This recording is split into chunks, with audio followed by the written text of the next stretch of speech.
Hello, everyone. Good afternoon. Happy Monday to you. This is your backyard gardener coming with another live. It's the opportunity where you can get to actually watch the video and interact with me live, ask any questions that you may have. We're going to allow a few more people. I just started delivering. To get in here. And then we're going to start the live stream. But I hope it's well.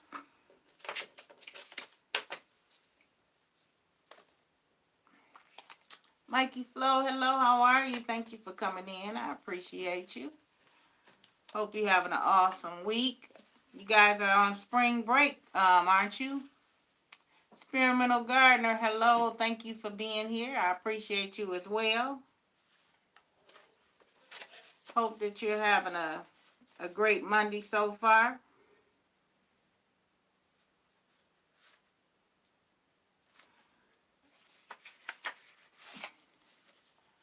Marcel, thank you for being here. 184. Fellow Michigander, that means that you are from Michigan if you saying Michigander. Hello, thank you for being here. Jeanette, thank you for being here. I appreciate you. Guys, we're going to have a pretty good topic today. Food Forest, Dan Permaculture, Food Forest. Hello, Dan, how are you? Thank you for being here. I appreciate you. How to Garden, hello. Thank you for being here. I appreciate you. Peace, love, and hope. Hello. Thank you for being here. Well, guys, we're going to start. I'm going to be on for about 30 minutes, no longer than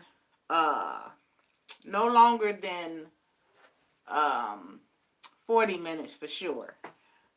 But come on in. Thank you for being here. I appreciate you. We're going to talk about the requirements for your vegetable garden as far as sun exposure. Tommy Homestead Garden, I want to call you by your old name because I think you changed your name. But thank you for being here. Urban Girl Gardening, hello. Thank you for being here. It's good to see you. I am doing well, Dan, so much better than before.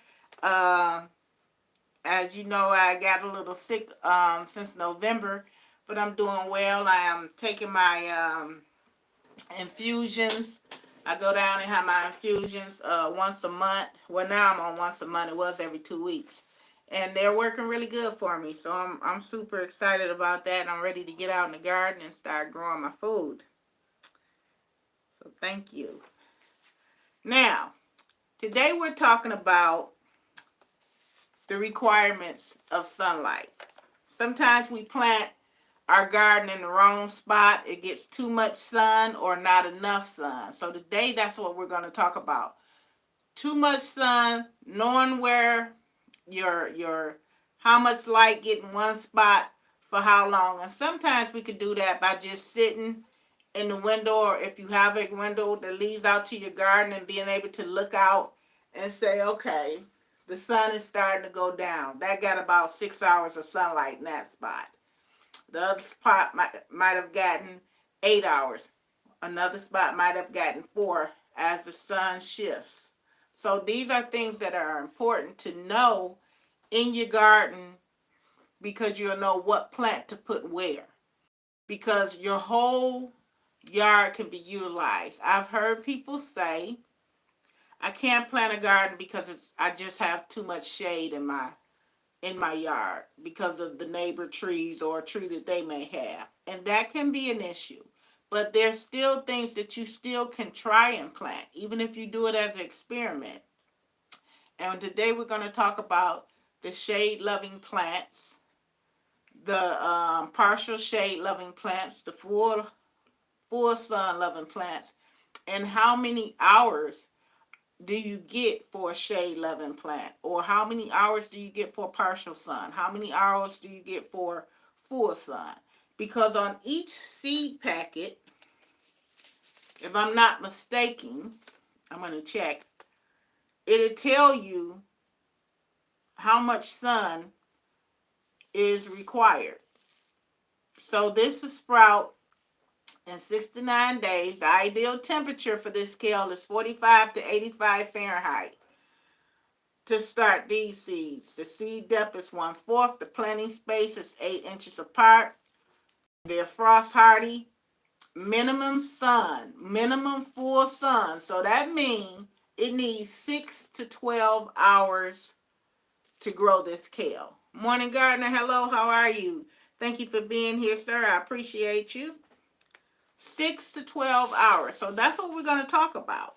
Now, some of this, as I was researching it, I'm going to beg to differ on some of it because some of it can take less.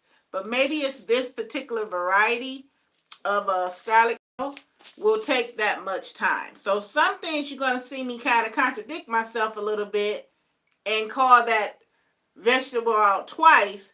So don't fret, because remember, it's a certain amount of hours, minimum and maximum, that it's going to take. Now, we're going to start backwards. Let's go with the shade, and then we'll go for the sun. So tips for growing vegetables in shade. Here's the thing. It has benefits and it has problems when you grow vegetable in shade. Original Turtle, hello. Thank you for being here. Peace to you. The benefits is that your plant won't go to seed quick. Miss Farola, hello. Thank you for being here.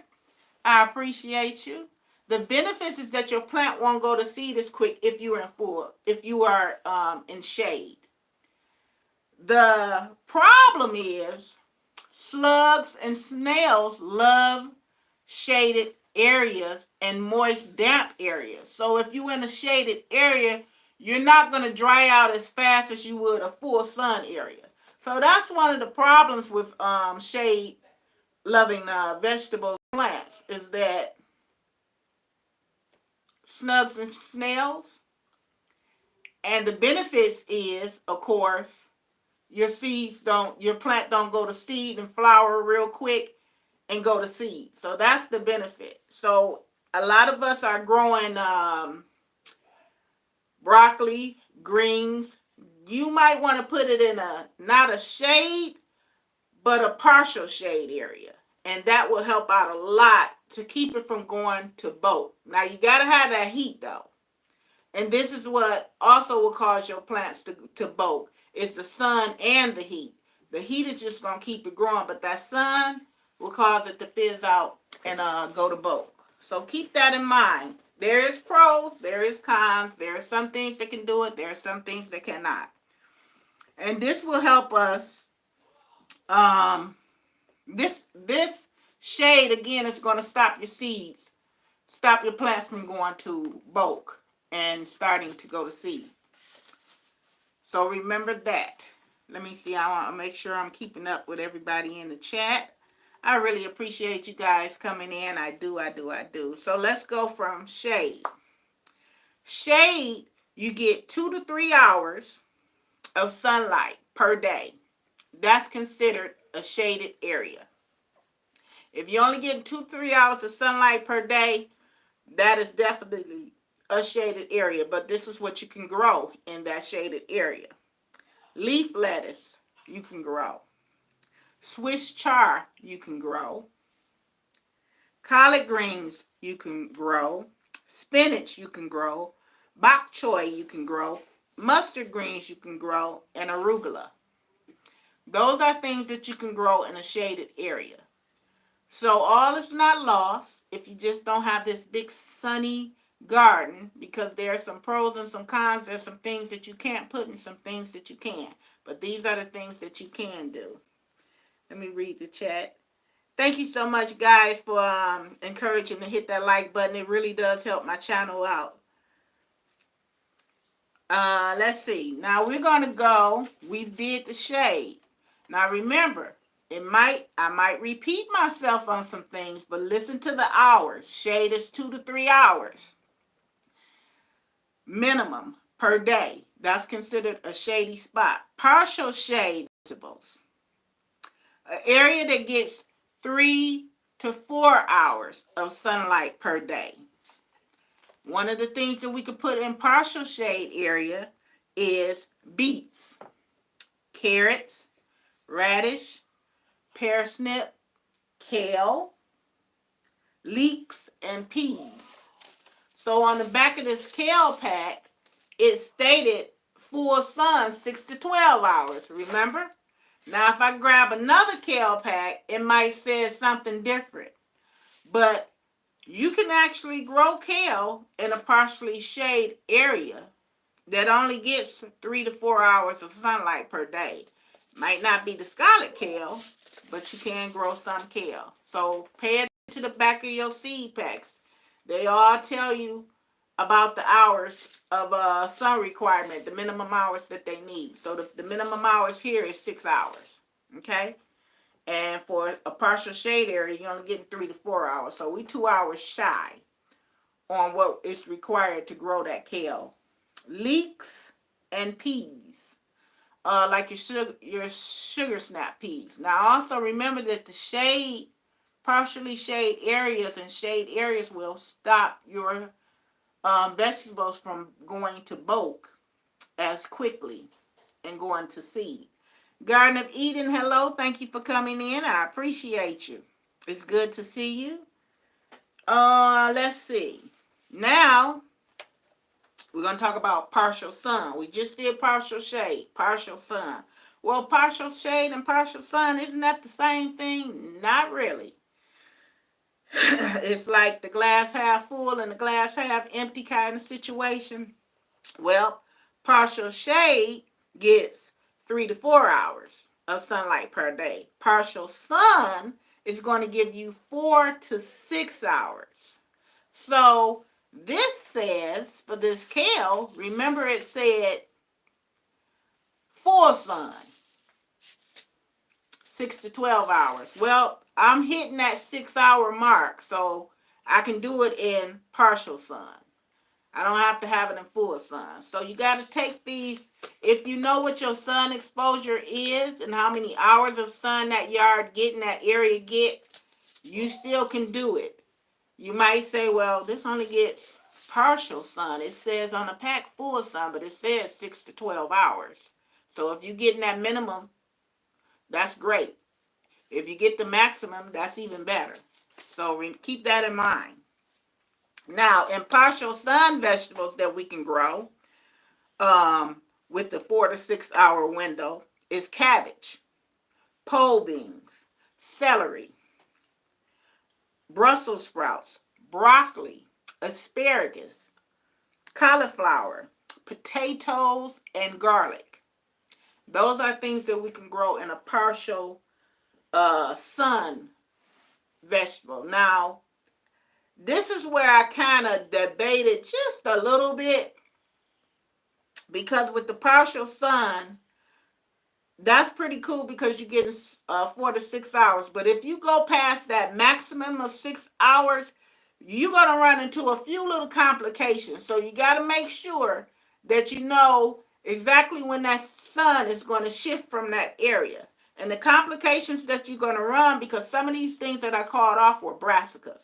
The complications that you're going to run into will be your cabbage boating on you, your broccoli trying to boat on you, your cauliflower. Those when you have to be careful. So make sure it's in partial sun, 4 to 6 hours. And again, make sure that you read the back of that seed pack, because every variety might have a different type of requirement. So just because I'm saying broccoli, well, there's various different types of broccoli.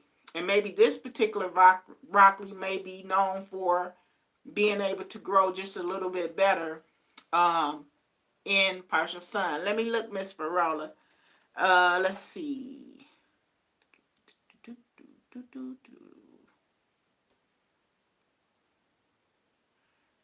See my question above. I forgot to tag it. Okay, let me see. I'm going to look for it because I want to answer all the questions. And I hope I didn't miss anybody that stepped in. If I did, don't, if my mind speak to you, that's just like me speaking to you, because sometimes I get so caught up that I mix. That I'll miss you when you come in. Let's see. Okay. Do you think that these designations are related to one climate, as full sun seems to be different relative to climates? Well, when you talk about the climate, I think full sun is different in any climate, in any area. You have your full sun in Alabama might be different from my full sun in Michigan. My full sun in Michigan might only give me a certain amount of heat off of that sun and a certain amount of time off of that sun. It's just like when we go through the daylight saving time. Here, now with daylight saving time, it gets dark at about 7:30. In full summer, it'll get dark at 9 o'clock. So my hours is going to extend how much light in that particular area that you're going to have. So it will vary. Now that I'm thinking about it, now that you mention it, it will vary on the climate. And now with things the way it is, and then you have to put in account you got shady days, overcast days. So you're not going to get that exposure that you would get. And it shouldn't really hurt your plant that much, as long as it's not for a long period of time. Because we can go a week with rain or a week with clouds. But in a full summer, I think you're going to get a little bit more sun and not going to get those many cloudy days back to back like that. And I hope that answers your question, if I understood it right, Miss Farola. If not, just phrase it, because I'm thinking that's what I'm saying. Peace and Love says she's in 7B. I'm in 6B. So our areas are not, they're different, but not too different. But they are different, because there's things that you can grow in 7B that will give me a little bit more of a challenge. And even being in one state, from different areas of the state, like if I go up north, Michigan, it's things that they can't even think about growing that I'll grow down here, which is not as far north of Michigan as other people are. I was in one of my Facebook groups today, and someone asked the question about, you think we could start putting out our seeds? I'm seeing so many people starting their gardens. Here's the thing about that. Where are they starting their gardens at? What state are they starting their gardens at? Because here, we're not starting no gardens. We're not even really, I mean, some of them are, but that's a big no-no. We're not really even starting our plants yet, our seeds, our starts yet. I normally do that in the middle of April, that I'll start my seeds. I won't put anything outside until after like Memorial Day, around the end of May, the 1st of June. We still can get snow at any time. Up north, they got snow already. So you got to be careful with that too. And I know we get caught up in the hype, because we see so many people that's out there, they planting their garden. People in the South, they're doing the gardens, and you ready to go. We've been locked up all winter, and we're ready to get out there. But that's why you have to entertain your mind towards something, direct your mindset towards something else in the garden without planting your seeds. Prep your garden, get your beds ready, get your compost pile ready. Go in a different direction, but don't be so quick to plant them seeds if it's not that time. I had another question. Let me get to that.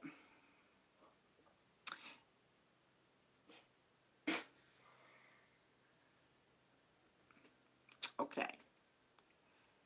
Have you planted anything outside yet? Your zone is close to my zone, and I'm anxious to get some cool crops out. I think I answered it before I read it.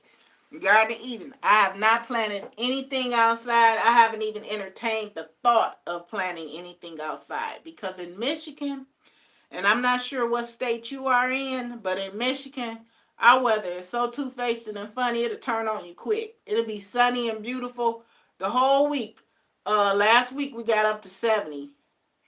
Yesterday we were at 48, and it was cold and raining. Our nights still drop below 30s, and that's a frost. That's a freeze right there. So the only thing that I would try to put outside maybe in a couple of weeks is start my my cold crops. And that's because I don't want to cover them up. Unless you're gonna cover them up, you probably can. But I don't do all of that covering them up, and I don't do the winter the things in the bucket with the winter starts, because when I get out there, I'm ready to get it going. So that, yeah, not yet, not for me. And that's just, I know how Michigan is, weather is real funny. So I don't even mess with it at that point. Let me see. All the rain came through. I flooded up. Peace and love. All the rain came through. We are flooded up this way, and frost last. Wow. Peace and love. Alabama got a lot of rain. I'm not sure what state you're in, but Alabama got a lot of rain and storms, and I've been calling my people, checking on them. They're in North Birmingham, and it kind of bounced a little bit around them. I got some people in Mississippi, and it did minimum damage, some damage, but minimum damage compared to what we were seeing on the news. So it's like, this time of the year, every year in certain areas, where you got to deal with different things. I say every state. People be like, oh, I'm so glad I'm not in Michigan, because, y'all be having all that winter storm and stuff. And it's like, yeah, but every state has its challenges.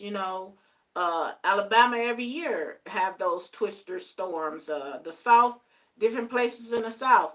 Tennessee, I don't know if that's where you're from, peace and love, but Tennessee just had a flood, a real big flood. And then now it's like the freak of nature is happening, because things is happening that usually do not happen with the weather. So I don't know if it's because, the space shuttle keep going up and down, or what they up there doing and disturbing, but it's really wreaking havoc on a lot of states. And then you got the tornado season, and then you have the hurricane seasons, and a lot of those, like Louisiana, people be like, well, you should move. These people have been living there for years. They're used to it. They know what's going to happen. They know what's coming. They just pray for the grace of God that it doesn't happen to them. And just like with winter for us, we know we're going to get snowed in. We know we're going to get some snow. We might have a horrible winter. 2 winters ago, we got the polar vortex. And, it was like negative 20 to negative 30 degrees outside. And if you from the South with your thin blood, and I'm from the North with my thick blood, you're not going to be able to take it. You're gonna be ready to run to the first thing moving back south. And the same thing with me in the summer. I could tolerate the heat in Alabama to a degree, but Arizona, that's a whole different type of heat. California, that Arizona, that dry desert heat. Oh my goodness! I'm a very dramatic person when it comes to heat. And being hot. So I just could see me just cutting all up, acting all kind of crazy. I don't think I could take it. Even though you go from air conditioner to air conditioner and state to state, I know I couldn't last 1 minute in Arizona. I know I couldn't. Or Las Vegas or California. My son, he lives in Vegas. He wants me to come and visit him. In November, I probably would come, but not in the summer. That's just not good for Mama. I wouldn't even enjoy it, because I would be miserable. I wouldn't want, even if your cars was air conditioned, and I think they have to have air in their homes. It's a requirement. But just leaving out, opening the door, and poof, hitting me, I'll pass out. Original Turtle say he can't stand cool weather. See, you won't be a Michigander. Cause I mean, right now it's so chilly. It's like 50 degrees, but it's a different kind of 50 degrees. It's 50 degrees with sun. Yesterday it was 50 degrees with clouds, and it was colder yesterday. So it makes a difference. Miss Farola says she choose Arizona heat over the heat in the southeast. I don't want either one of them. Ooh, I can't. And look, right now I'm going through hitting my 54 age and going through my menopausal states with hot flashes. It's so rough for me. My son was like, "Bah, it can't be that bad. You just really being dramatic." No, you go through this. You see what's going on. So it's rough. Um,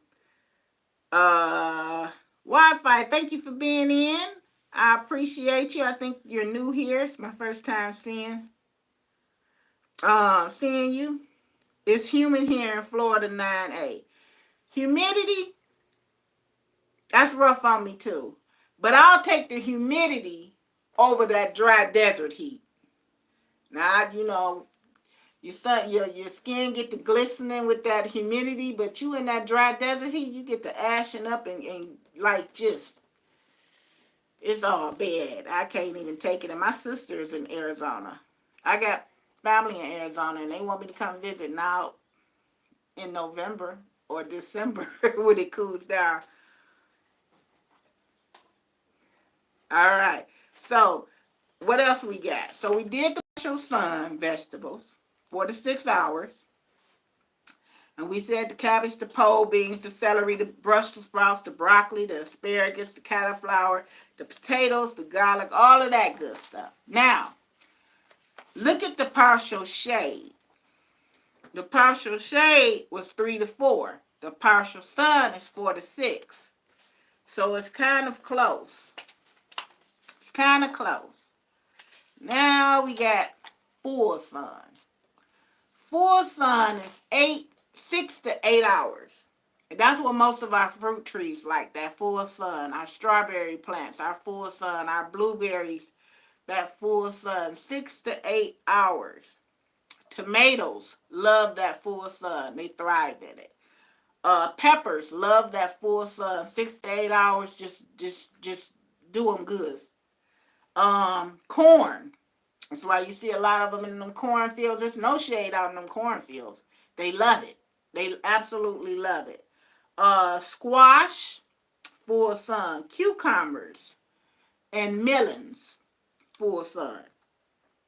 I know for a fact all of these I've grown, and they do thrive in that full sun. The cucumbers, the melons, the squash, the corn, the peppers, the tomatoes. I mean, peppers, you can't even put a pepper in the ground unless that soil temperature is at a certain temperature. Peppers, and there's another one.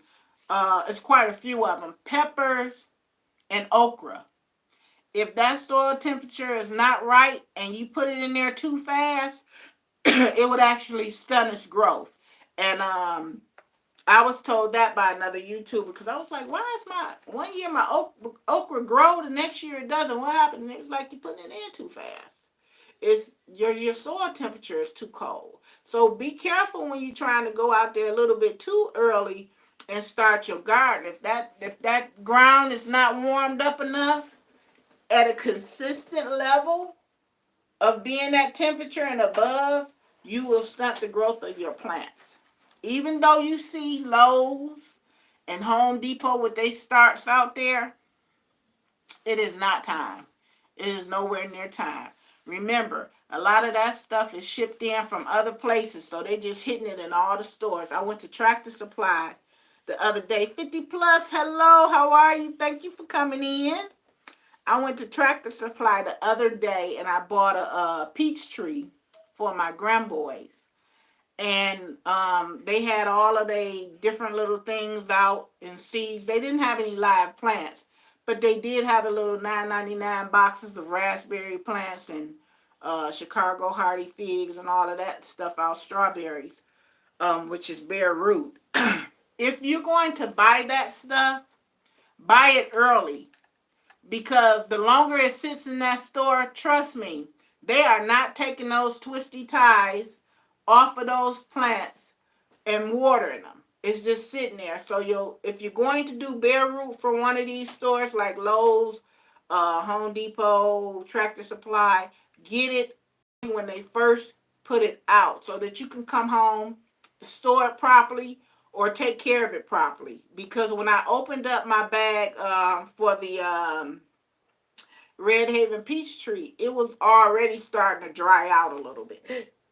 But the tree was fine. So I took that tie off, and it was a brass little tie. It was kind of hard to get off. So that's why I know they're not treating the plants. The only place that I don't think any of them treat them, other than I've seen Home Depot have vendors that come and take care of their plants. But those are the ones that's out in the greenhouse of Home Depot. And I think Lowe's might have vendors too. So you have to kind of be careful when you buy those particular plants, because you'll wind up buying something that is half dead or all the way dead and not going to grow.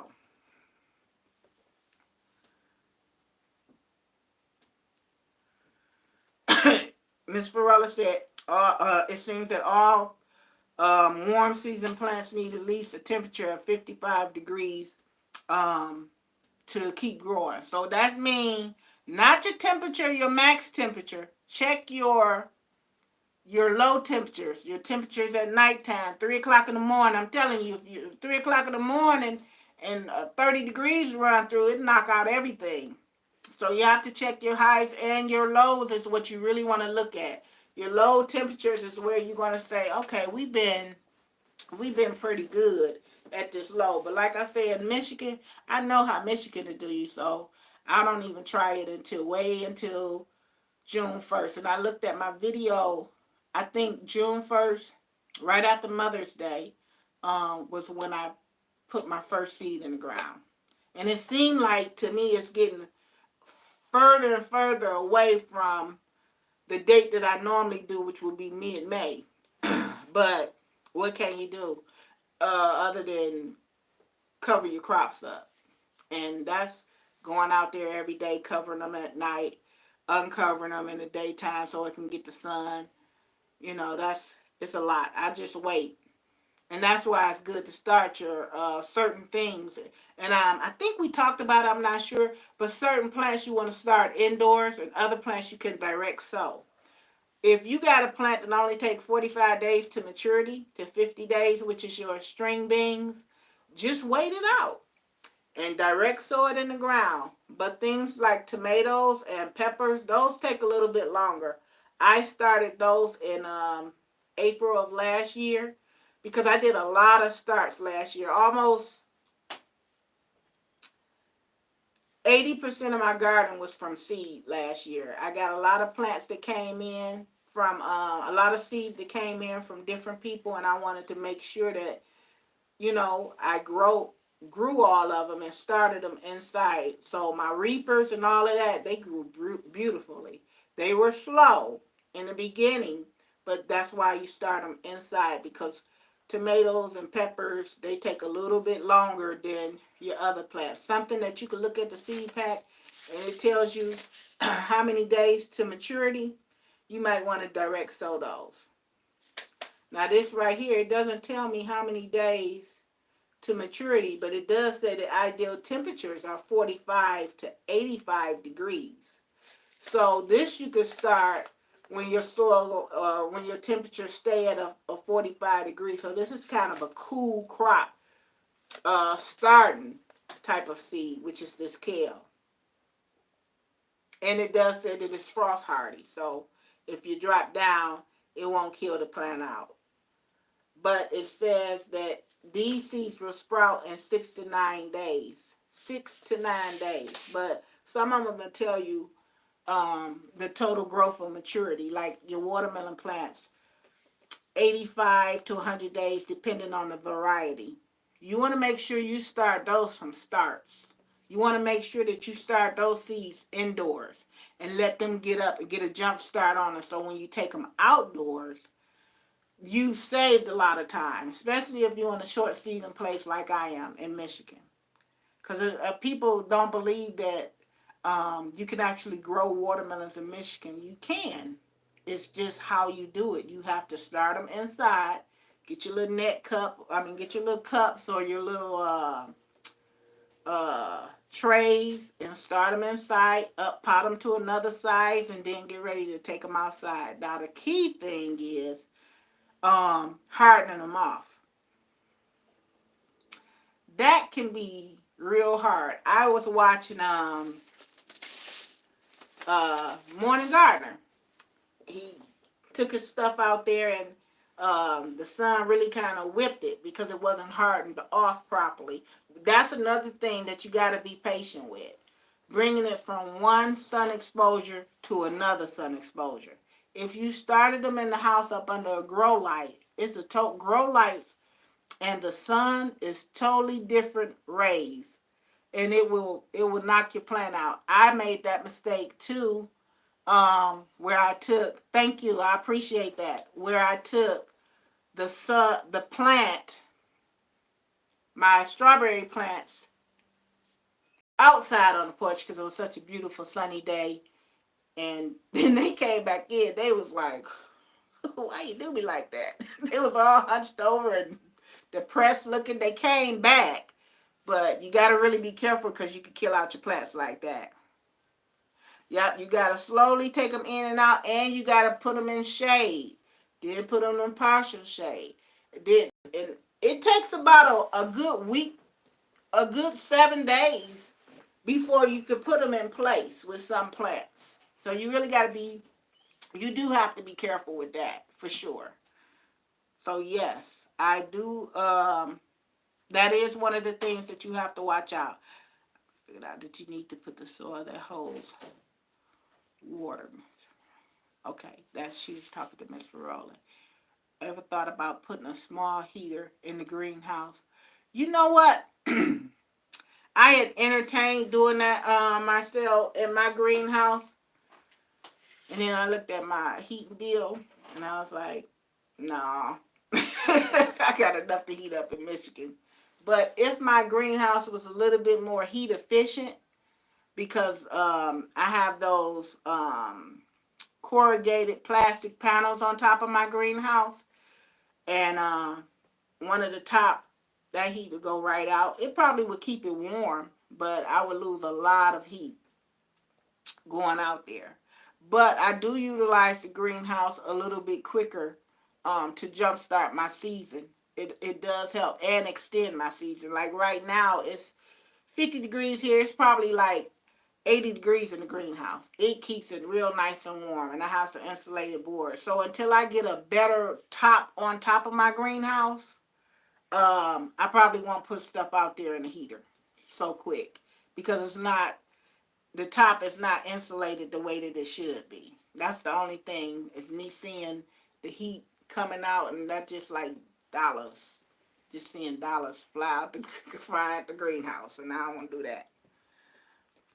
Yes, it's hard work hardening them out.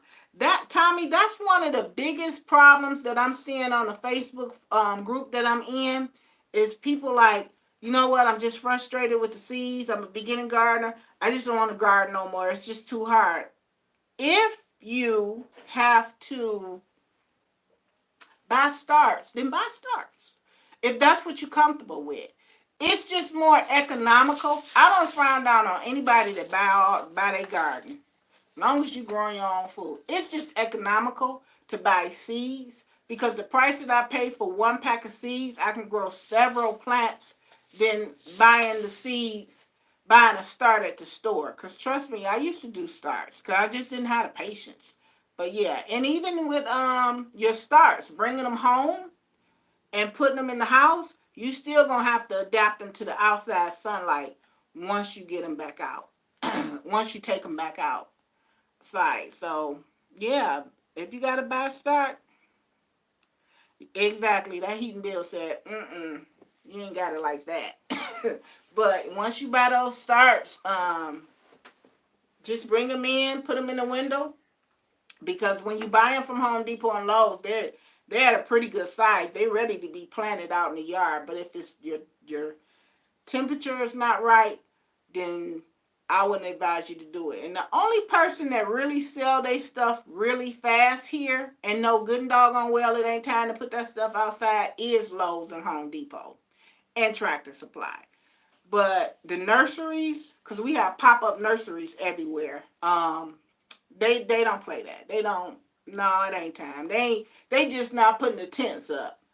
So sometimes you got to just slow it down just a little bit because that's money, And growing a garden, we grow our garden because we want to we want to grow our own food, and we want to. It's more economical. We trying to get off the food grid, or some of it off because food now is so expensive. It's frightening. It's really frightening, and I'm trying to go plant-based, but I haven't gotten there yet.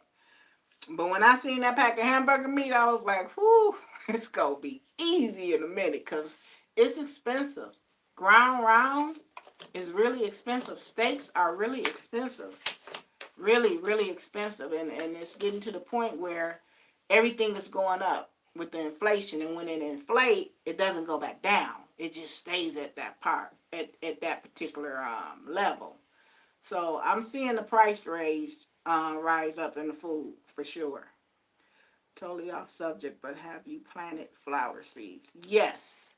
I haven't planted them yet, but I will be planting lots of seeds. I ordered, I can't even think what I ordered, but they're pollinating. They're good for pollinators. I ordered a lot of poppy seeds, a little bit more lavender, some borage. And those are basically for my bees and for the butterflies. Because if I create a habitat that they will like, they will probably not swarm. And a beekeeper told me that the reason why, in their own mind, why your bees swarm is because you're not giving them a good environment. So I got a lot of plants coming in that I ordered, and I have a lot of seeds that I ordered. And last year I did the sunflower seeds. So trust me, your flowering seeds are just as important, guys, as your vegetable seeds, because that's what's going to bring the pollinators in to pollinate your garden.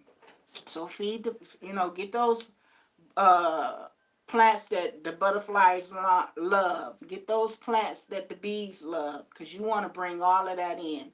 These are things that's good for your garden. A young lady on a Facebook group said that she got ladybugs everywhere. She just want to know how to kill them. And I'm like, are you for real? You want to kill the ladybugs? Do you know what the ladybugs do for you?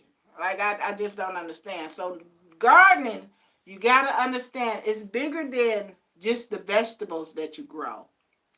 It's bigger than putting everything down in the ground. You have to be able to bring pollinators to your garden so that you don't have to go out there and tickle your tomato plants, or go out there and with a toothbrush or whatever they do for your squash. You can or get the female and the male plant and put them together. Bring you some pollinators. That's what they do. Let them do that. So how do I get the pollinators to my garden? You got to make it inviting. You got to make them want to be there. It'll take care of a lot of the aphids, the problems that you don't want. So make sure you get those plants too, and those seeds too. So I'm glad that you asked that question. Peace of Love said, I love honeybees. I am trying to find the one that will bring more in my garden and all. I love the honeybees. I love the bumblebees. The bumblebees, they so big here, and they love my comfrey. And I was sitting out there one day doing something. I'm hearing this buzzing like real loud, and it was like 3 or 4 of them, and they're gorgeous. I love them. They're beautiful too, and so are the butterflies. They're beautiful as well. I think you'll like the borage lavender. It's a bit tricky. Did you get some purple cornflower? You know, I think I did. I think I did get the purple cornflower, Miss Farola. I'm because I remember that name because it was beautiful. Yes, I did, and I got it from uh Johnny Seeds is where I ordered all my seeds from. So those should be coming in real soon. And I did get that purple cornflower because that's the one that I really like how the plant look, and the bees love it. Let's see what we have. Nature Nine and family, hello. Thank you for coming in. I appreciate you. Nature Nine has been throwing down over there on his land. I've been watching you. I'm liking what you're doing, and your tilapia is growing fast, real fast. So guys, I appreciate you all coming in. I do plant the herb close to the house to keep wasps away. Okay, so you plant your herbs close to the house to keep the wasps away. Last year, peace and love, I had some problems with wasp nests because I got my hive back there, and sometimes they'll go and try to rob the hives and kill my bees. So we had to take care of that nest. And if you would have seen me, my son, and my neighbor trying to get that nest out the tree, it would have been a comedy show. You would have been cracking up because they ran. And I gave them the bee suits.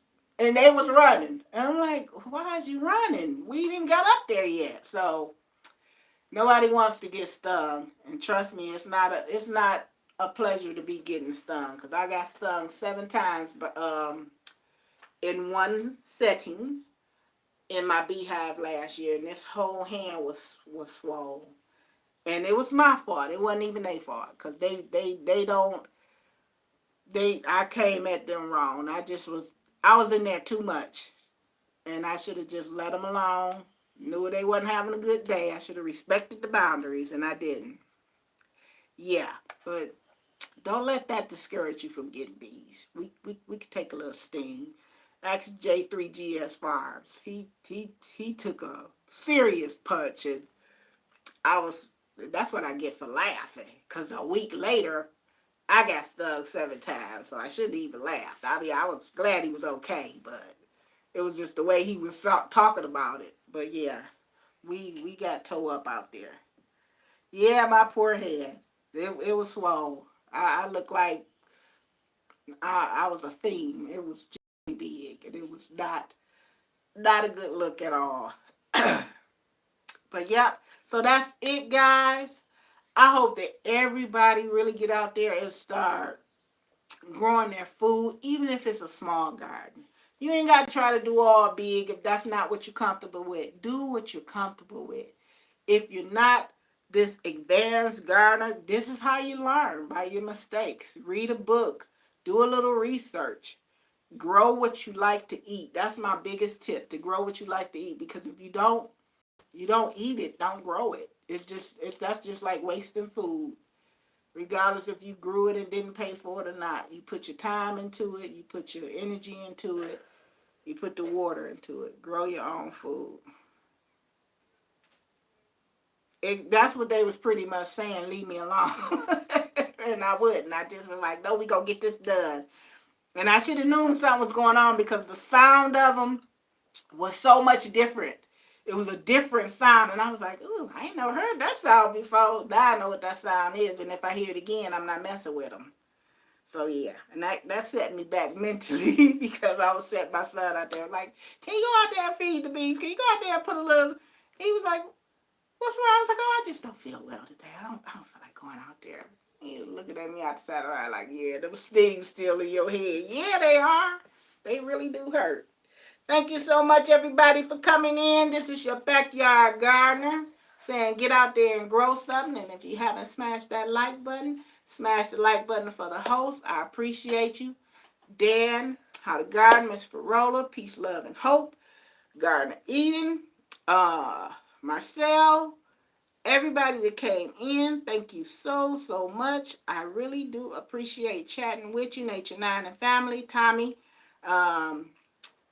Thanks for coming in, guys, and I'll see you in the next video.